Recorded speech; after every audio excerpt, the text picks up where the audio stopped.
오늘 시골교회 한 목사님이 새로 부임하셔서 첫 번째 설교를 하셨는데 교인들이 큰 은혜를 받았습니다.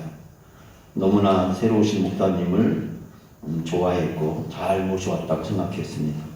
한 주일이 지나서 그 다음 주에 목사님이 설교를 하시는데 지난주하고 똑같은 설교를 하셨습니다. 그러자 교인들이 생각하기를 이상하다. 목사님이 지난주에 설교한 것을 잃어버리셨나. 아마 이사 오시고 교회 새로 부임하시나고 너무 바빠서 착각했는 게 없다라고 이해했습니다.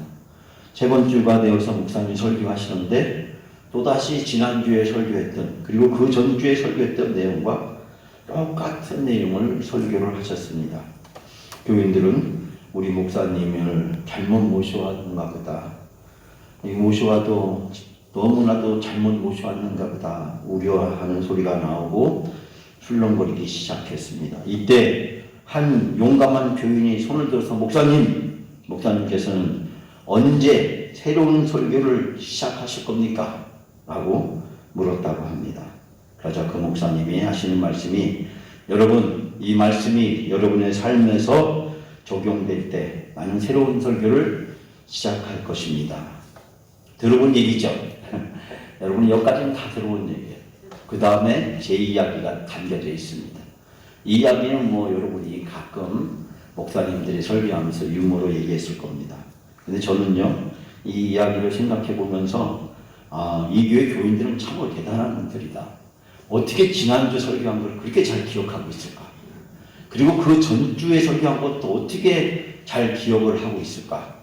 정말 이 교회 교인분들은 정말 기억하는 것이 대단한 분이시다. 우리는 설교 듣고 나가면서 다 잃어버리고 설교에 가끔 유머나 예화 같은 정도만 약간 기억하는 정도인데 어떻게 이 교인들은 2주 전에 한 설교도 다 기억하고 지난주 설교도 다 기억하고 정말 이 교회 교인들은 정말 대단한 분이시다라는 생각을 합니다. 그러나 저는 한 가지 더 생각하기를 지난 설교를 다시 하는 이 목사님도 대단한 분이시다.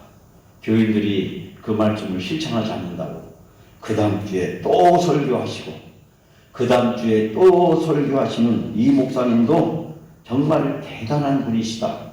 어떻게 이런 모험을 할 수 있을까? 한국교회 목사 중은 이런 목사는 찾아볼 수가 없을 텐데 교인들이 설교한 대로 실천하지 않는다고 어떻게 지난주에 했던 설교를 그것도 2주, 3주 동안 3번을 설교하셨을까? 아마 제가 여러분 똑같은 설교를 3번 하면 여러분 어떤 반응을 보이시겠습니까?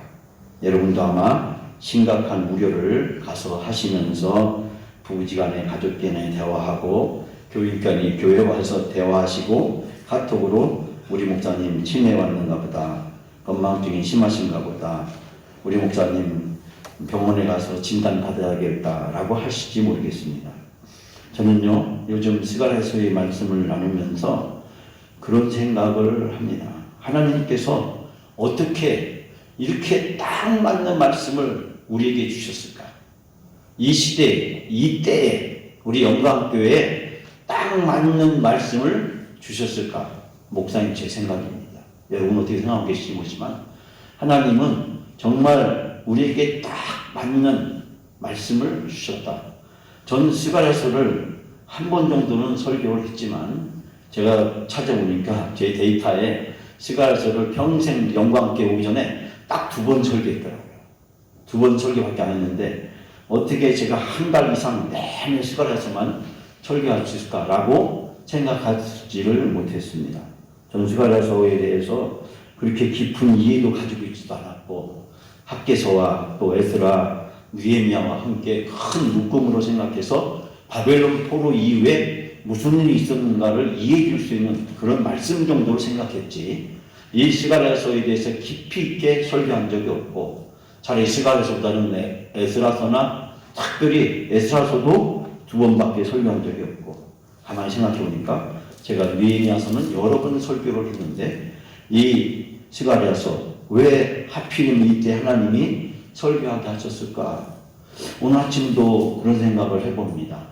적들을 향해서 전염병에 걸릴 것이다. 그들이 자중진환이 일어날 것이다. 또 그들과 함께한 가축까지도 하나님의 징벌과 심판을 받게 될 것이다. 저는 이 스가랴서를 읽으면서 한쪽으로 마음이 기쁘고 환희가 감격이 막 몰려오면서도 한쪽으로는 두렵고 떨리는 말씀이 제 가슴에 저도 모르는 사이에 불안과 때로는 염려로 자리 잡았습니다. 예수 그리스도의 재림과 그리고 하나님 나라의 도래가 믿는 성도들에게, 남은 자들에게는 엄청난 은혜와 축복을 주지만, 그러나 하나님을 대적했던 자들에게는 무서운 진노와 심판의 결과로 전염병도 걸리고 자존진환이 일어나고 그들과 함께 했던 모든 것들도 다 심판을 피할 수 없다라고 하는 이 말씀을 왜 하필이면 이 말씀을 주셨을까? 제가 어제 저녁에 오늘 새벽 설교 준비하면서 무슨 말씀을 전해야 되지? 제가 본문을 여러 번 읽으면서 제 머릿속에, 제 마음속에 하나님이 이렇게 설교하라 라고 하는 응답을 주시지 않는 거예요. 오늘 새벽 4시 조금 전에 그때서 하나님이 저에게 응답을 주셨어요. 한 2시간 동안 씨름을 했는데 1시 좀 넘어서 일어나가지고 이 본문을 붙잡고 씨름하는데 3절밖에 되지 않습니다. 새벽 말씀이. 근데 이 씨름에도 하나님이 이렇게 설교해라. 이 말씀을 전하라. 이 말씀을 너에게 주노라. 이런 하나님의 메시지가 저에게 오지 않는 거예요. 근데 3시 한 45분, 50분쯤 됐을 때 그때 하나님이 저에게 선명하게 3가지를 보여주시면서 우리 교회를 하나님이 생각하고 계시는구나 라는 생각을 하게 되었습니다. 제가 장황한 말씀을 드렸습니다만 제가 이 오늘과 다음에 거쳐서 스가랴서 환상 8가지 중에서 4가지만 오늘 얘기하려고 합니다. 제가 8가지를 다 얘기하면 여러분 머릿속에 쥐가 날 것이기 때문에 4가지 이미 다 들었던 거기 때문에 여러분이 다 기억하는 거기 때문에 다 들었고 다 읽은 내용을 또 설교하는 이 목사를 용납해 주시고 오늘 말씀 우리가 5가지만 생각해 보려고 합니다. 첫 번째는 우리가 오늘 듣은 17절 말씀입니다. 여러분 이 17절 말씀 보니까 어떤 이야기를 하고 있습니까? 첫 번째 환상입니다. 이 첫 번째 환상은 붉은 말을 탄 하나님의 사자를 우리에게 이야기해 주고 있습니다. 즉 스가랴가 보는 첫 번째 환상은 붉은 말이 화석나무 사이에 서 있는 장면입니다. 제가 8월 말경에 여러분과 같이 새벽기도 함께 나눴던 말씀인데요. 여기서 화석나무는 이스라엘의 회복을 상징하고 붉은 말은 핏빛이나 전쟁을 상징합니다. 즉 전쟁을 상징하는 말이 이스라엘의 회복을 상징하는 화석류 나무 가운데 서 있다. 하나님께서 큰 힘과 권능으로 이스라엘을 괴롭히는 나라들을 물리치고 이스라엘을 회복시켜 주시겠다. 그 회복의 결과가 17절 말씀에 기록하고 있습니다. 우리 다 같이 봉독합니다. 그가 다시 외쳐 이르기를 만군의 여호와의 말씀에 나의 성읍들이 넘치도록 다시 풍부할 것이라. 여호와가 다시 시온을 위로하며 다시 예루살렘을 택하리라 하라 하니라. 아멘. 제가 다시 설명하지 않아도 여러분 이 말씀을 듣는 그대로, 읽는 그대로, 말씀하고 있는 그대로 우리는 이 말씀이 무엇인지 알 수 있게 됩니다. 내 성마다 좋은 것들로 다시 풍성하게 될 것이고 하나님이 이 시온을 위로하시면서 예루살렘을 내가 다시 택한 도성이 될 것이다. 하나님은 버린 줄 알았어요. 예루살렘은 버린 줄 알았어요. 아수르에게 버린 줄 알았고 바빌론에게 버린 줄 알았어요. 나중에 헬라 제국에게 버린 줄 알았고 로마 제국에게 버린 줄 알았어요. 근데 하나님이 예루살렘을 다시 내가 택한 도성이 될 것이고 그 예루살렘의 좋은 것들로 다시 풍성하게 될 것이다. 여러분 성읍마다 좋은 것으로 풍성하게 축복해 주시고 이스라엘을 위로해 주시고 하나님의 택하심으로 다시 예루살렘이 번성한 도시가 될 것이라고 약속하고 있습니다. 하나님의 회복의 약속입니다. 오늘 우리를 향한 하나님의 말씀입니다. 우리 교회를 다시 회복시켜 주시겠다고, 우리의 심령을 다시 회복시켜 주시겠다고, 이 코로나로 인해서 주저하고 망설이고 그리고 교회를 떠난 모든 성도들을 다시 회복시켜 주시겠다고 주님이 약속하고 계신 줄 믿습니다. 두 번째 환상은 네 뿔과 네 대장장이 환상입니다. 자, 18절부터 21절까지 이 말씀이 나오는데요. 이 스가랴 본 이 두 번째 환상은 네 뿔과 네 대장장이. 네 뿔은 이스라엘을 괴롭히는 나라들이고, 그리고 네 대장장이는 하나님께서 그 네 뿔을 꺾기 위해서 사용하시는 것을 이야기합니다. 즉 이스라엘을 괴롭게 한 나라들은 그 힘과 권세가 꺾이고 이제부터 그들이 괴로움을 당하게 될 것이라는 말씀입니다. 자, 1장 20절 21절 여러분 찾으셔서 다 같이 함께 봉독합니다. 1장 20절 바로 밑에 있죠? 다 같이 봉독합니다. 그때 여호와께서 대장장이 4명을 내게 보이시기로 내가 말하되 그들이 무엇하러 왔나이까 하니 대답하되 이르되 그 뿔들이 유다를 흩뜨려서 사람들이 능히 머리를 들지 못하게 하니 이 대장장이들이 와서 그것을 두렵게 하고 이전의 뿔들을 들어 유다 땅 흩트린 여러 나라의 뿔들을 떨어뜨리려 하니라 하시더라. 아멘. 그때 하나님께서 무엇을 보여주셨습니까? 네 대장장이와 그리고 네 뿔을 하나님이 보여주셨습니다. 하나님은 강대국들을 사용하셔서 이스라엘 백성들을 심판하시고 이스라엘 백성들이 회개하고 하나님께 다시 되돌아오기를 원하십니다. 그러나 네 뿔, 이 강대국들보다 더 강한 이 네 대장장이를 통해서 하나님이 역사를 주관하시고 모든 것을 다스리시고 모든 것을 인도하시는 하나님이심을 보여주시겠다. 이 두 번째 환상에서 하나님은 지금 예루살렘을 둘러싸고 있는 국제 정세와 역사의 흐름을 한마디로 예수님은 이 환상을 통해서 이스라엘 백성들이 깨닫게 되기를 원하시면서 그 역사를 주관하시고 역사를 온전히 이끌어 가신 분은 하나님이시다. 그 하나님에 대한 절대적인 믿음과 신앙을 요구하고 있습니다. 사랑하는 여러분, 우리가 하나님이 우리와 함께 하시고 하나님이 우리를 인도하시고 하나님이 우리를 지켜주시고 하나님이 우리에게 은혜와 복을 주신다는 사실을 믿기만 하면 어떤 상황 속에서도 어떠한 어려움과 고난과 역경과 연단이 우리 앞에 있다고 할지라도 능히 이겨내게 될 줄 믿습니다. 눈에 보이는 것이 전부가 아닌 것입니다. 그보다도 더 크신 권능을 가진 하나님은 이 모든 것을 알고 계시며 하나님의 뜻대로 인도해 주실 줄 믿습니다. 여러분, 하나님이 다 보고 계십니다. 하나님이 다 아십니다. 그리고 그분의 뜻을 반드시 이루어 가시는 하나님이신 줄 믿습니다. 여러분, 그분을 바라보시고 그분을 의지하시고 어떤 상황 속에도 흔들림 없이 하나님의 주권에 순종하는 여러분이 되시기를 주님의 이름으로 축원합니다. 세 번째 환상은 측량줄을 잡은 사람입니다. 스가랴 2장 1절부터 13절 말씀에 기록되고 있는데요. 스가랴는 측량줄을 잡은 어떤 사람이 예루살렘을 측량하러 가는 장면을 환상으로 봅니다.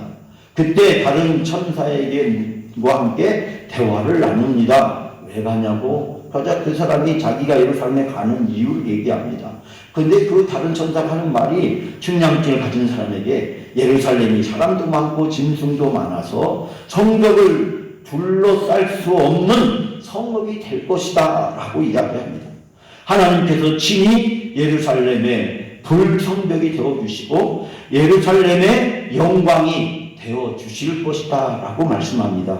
그날에 많은 나라가 하나님 나라의 백성이 되고 하나님은 유다와 예루살렘을 택하시고 여호와 하나님께서 그 처소에서 일어날 것임을 이야기하고 있습니다.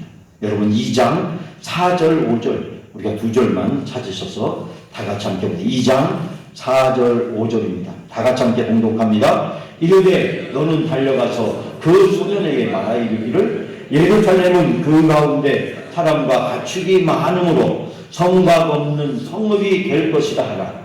여호와의 말씀에 내가 불로 둘러싼 성곽이 되며 그 가운데서 영광이 되리라. 아멘. 예루살렘에 사람과 짐승이 너무 많아져서 예루살렘 성벽으로 그 사랑과 짐승을 가둘 수 없을 정도로 이 예루살렘이 커지게 될 것이다. 또 하나님이 예루살렘 둘레에 불로 직접 감싸주는 불성벽이 되어주실 것이다. 하나님이 불성벽이 되어주실 것이다. 그래서 안에서는 나의 영광을 드러내게 하겠다라고 말씀하고 있습니다. 여러분, 고대 사회에서 성곽에 이 성에 성곽이 없다는 것은 그 성읍에 사는 사람들의 안전을 보장하지 못합니다. 그렇기 때문에 어떻게 하면 이 성곽을 더 튼튼하고 더 안전하게 더 높이 지을 수 있느냐, 어디에다가 이 성벽을 쌓느냐가 그 성에 있는 모든 사람들을 보호하는 가장 중요한 기준이었습니다.